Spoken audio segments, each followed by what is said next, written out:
Hello दोस्तों, नमस्कार, जय हिंद। दोस्तों, एक सवाल है, आपके घर में जो घरेलू गैस यूज होता है वो किससे आता है? सिलेंडर से आता है या पाइपलाइन से? दोस्तों, इंडिया के अंदर ऐसे बहुत सारे शहर है, सिटीज है, उसके अंदर पाइपलाइन के जरिए गैस हमारे घर पहुंचता है। लेकिन यूरोप में अगर देखें तो यूरोप में ये पूरे घर के अंदर पाइपलाइन के जरिए ही गैस पहुंच जाता है। और इंडिया के अंदर अगर देखें तो बहुत से मेजर मेजर सिटियों के अंदर ये काम चल रहा है और ये बहुत ही तेजी से ग्रो भी होते हुए दिखाई दे रहा है। तो इस सेक्टर के अंदर जितनी भी कंपनियां हैं उनका बिजनेस भी उस हिसाब से ग्रो करते हुए दिखाई दे रहा है। इससे पहले भी मैंने इस सेक्टर के अंदर की एक बेस्ट कंपनी आपके साथ डिस्कस की थी।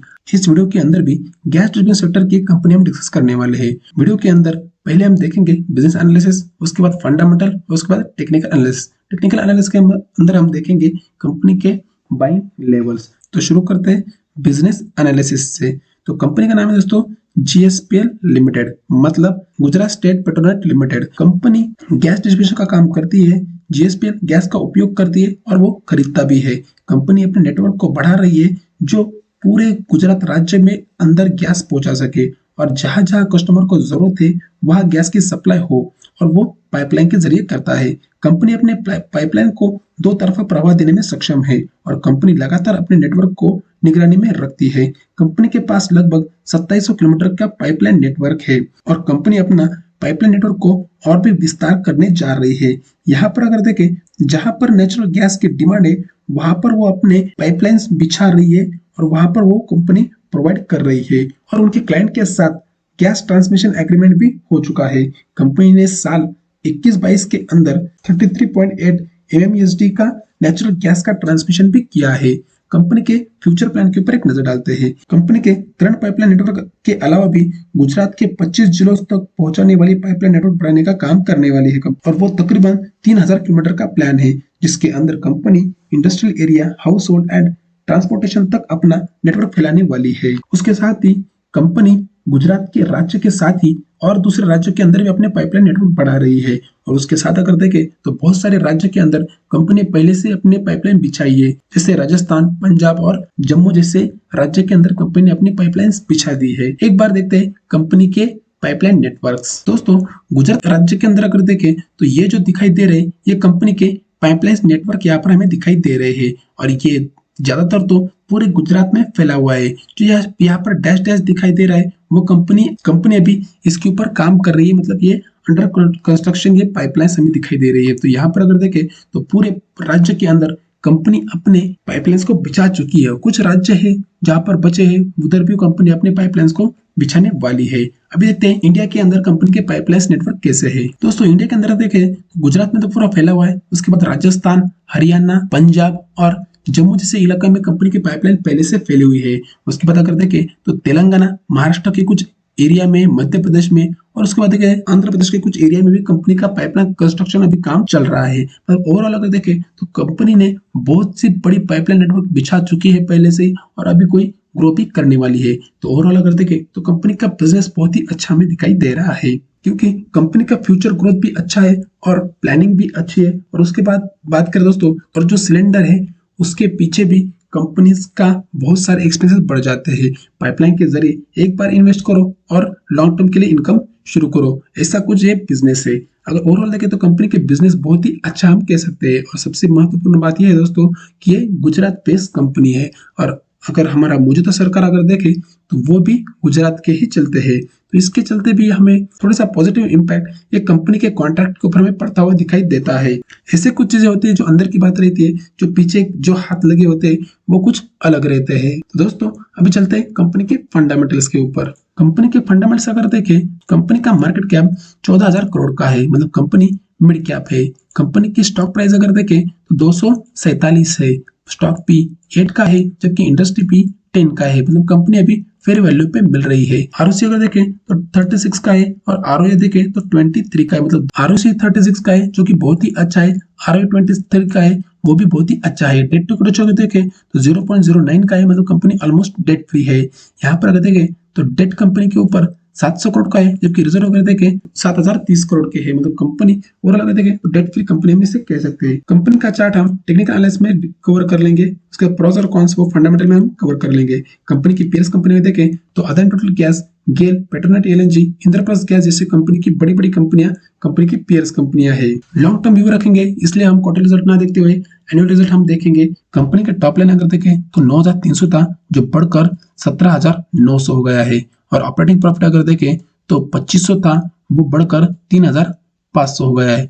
और ऑपरेटिंग प्रॉफिट मार्जिन अगर देखें तो 27, 26, 31, 19, मतलब कंपनी का प्रॉफिट भी बहुत ही तेजी से बढ़ता हुआ है, फिर स्टेबल हम इसे कह सकते हैं, जो कि एक अच्छी बात होती है दोस्तों। उसके बाद नेट प्रॉफिट अगर देखें तो पहले 993 मतलब 1,000 करोड़ का प्रॉफिट था, जो अभी बढ़कर 1,600 करोड़ का हो गया है। मतलब कंपनी को बहुत ही अच्छे प्रॉफिट मार्जिन हमें बढ़ते हुए दिखाई दे रहे हैं। कंपनी का ईपीएस भी उस हिसाब से बढ़ते हुए दिखाई दे रहे हैं। और कंपनी अच्छी खासी डिविडेंड भी पे करती है। Top line bottom line company की अच्छी ग्रोथ होते हुए दिखाई दे रही है। बैलेंस शीट की बात करें दोस्तों तो बैलेंस शीट के अंदर कंपनी के जो रिजर्व्स थे वो रिजर्व्स बढ़ते हुए दिखाई दे रहे हैं, जहां पर 2,700 करोड़ के रिजर्व थे, जो अभी बढ़कर 7,300 करोड़ के रिजर्व्स हो गए। और बोरोइंग्स की बात करें दोस्तों तो बोरोइंग्स बहुत ही कम होते हुए हमें दिखाई दे रही है, जहां पर 4,700 के पहले बोरोइंग्स थे, जो भी 700 करोड़ के बोरोइंग्स रह गए। मतलब कंपनी अगर देखें तो ऑलमोस्ट डेट फ्री कंपनी हम मान सकते हैं। कैश फ्लोज की बात करें दोस्तों, कैश फ्लोज ऑपरेटिंग एक्टिविटी जो प्लस में हमें लगातार दिखाई दे रही है, इन्वेस्टिंग एक्टिविटी माइनस में है, वो माइनस में होनी चाहिए। उसके बाद फाइनेंशियल एक्टिविटीज अगर देखें तो वो भी माइनस में है और वो माइनस में ही होनी चाहिए। तो कंपनी का कैश फ्लोज भी बहुत ही अच्छा यहाँ पर दिखाई दे रहा है। रेशियोज की बात करें दोस्तों तो कैश कन्वर्जन साइकिल अगर देखें तो 27 से घटकर 14 हो गया है, वो एक अच्छी बात होती है। आरओसी अगर देखें तो 21 से बढ़कर 36 हो गया है, वो भी एक अच्छी बात होती है। शेयर होल्डिंग पैटर्न अगर देखें तो प्रमोटर के पास 37% का स्टेक है, जो कि एक स्टेबल हम कह सकते हैं। एफआईएस के पास अगर देखें तो 16% का स्टेक है। डीआईएस के पास अगर देखें तो 22% का स्टेक था, जो अभी 21% का हो गया है। और गवर्नमेंट की बात करें तो गवर्नमेंट पहले से 11% था, अभी भी गवर्नमेंट 11% पर ही है। पब्लिक की बात करें तो पब्लिक 13% की थी, अभी भी 13% की माइनर ग्रोथ हमें दिखाई दे रही है। तो ओवरऑल अगर देखते हो कंपनी के शेयर होल्डिंग पैटर्न भी बहुत ही अच्छे हैं। तो रेशियोज की बात करें तो रेशियोज भी बहुत ही अच्छे हमें दिखाई दे रहे हैं। उसके बाद कैश फ्लोज भी बहुत ही अच्छा है। उसके बाद बैलेंस शीट भी कंपनी की अच्छी और स्ट्रांग दिखाई दे रही है। प्रॉफिट एंड लॉस स्टेटमेंट अगर देखें तो यहाँ पर हमें थोड़े इश्यू लग रहे होंगे कि 1700 पहले 1700 करोड़ थे, उसके 1600, फिर 1638। दोस्तों एक आधा ईयर जो होता है उसके अंदर कंपनी का बिजनेस अच्छा होता है, लेकिन ये अगर ईयर छोड़ दे तो बाकी हमें दिखाई दे रहा है कि कंपनी लगातार अपने प्रॉफिट को बढ़ाते हुए दिखाई दे रही है। ओवरऑल देखें तो प्रॉफिट एंड लॉस स्टेटमेंट भी बहुत ही अच्छा कंपनी का है। अभी देखते हैं कंपनी के टेक्निकल एनालिसिस। दोस्तों अभी कंपनी 247 के ऊपर ट्रेड कर रही है। अपने ट्रेंड लाइन को रिस्पेक्ट देते हुए कंपनी अपने ट्रेंड लाइन के नीचे ट्रेड कर रही थी। उसके बाद अगर यहाँ पर देखें तो कंपनी ने अपना बॉटम बनाकर अप ट्रेंड के अंदर मूव करती हुई दिखाई दे रही है। 30 डेज मूविंग एवरेज की जब भी ऊपर जाती है तो उसके अंदर हमें अच्छा खासा रन दिखाई देता है। यहाँ पर भी आप देख सकते हो, यहाँ पर भी आप देख सकते हो। जब भी ये कंपनी 30 डे मूविंग एवरेज के ऊपर ट्रेड करती है तो कंपनी हमेशा ये नीचे ही ट्रेड करते हुए दिखाई दे रही है। जब भी ये 30 डेज मूविंग एवरेज के ऊपर निकलती है तो कंपनी के अंदर अच्छे खासा रनअप यहाँ पर हमें दिखाई देता है, जो फिर यहाँ पर हो या फिर यहाँ पर भी हमें थोड़ा सा रनअप दिखाई देता है। तो ऐसे ऐसे कुछ चीजें होते हैं, ये हमने नोट करनी होती है। तो कंपनी का जो पहला जो रेसिस्टेंस था उसको कंपनी ने ब्रेक किया है, वो भी विद वॉल्यूम के साथ। और यहाँ पर अगर देखें तो कंपनी ने अपने रेसिस्टेंस को ब्रेक करके 247 के ऊपर ट्रेड कर रही है। अगला कंपनी का रेसिस्टेंस रहेगा वो रहेगा 250 का।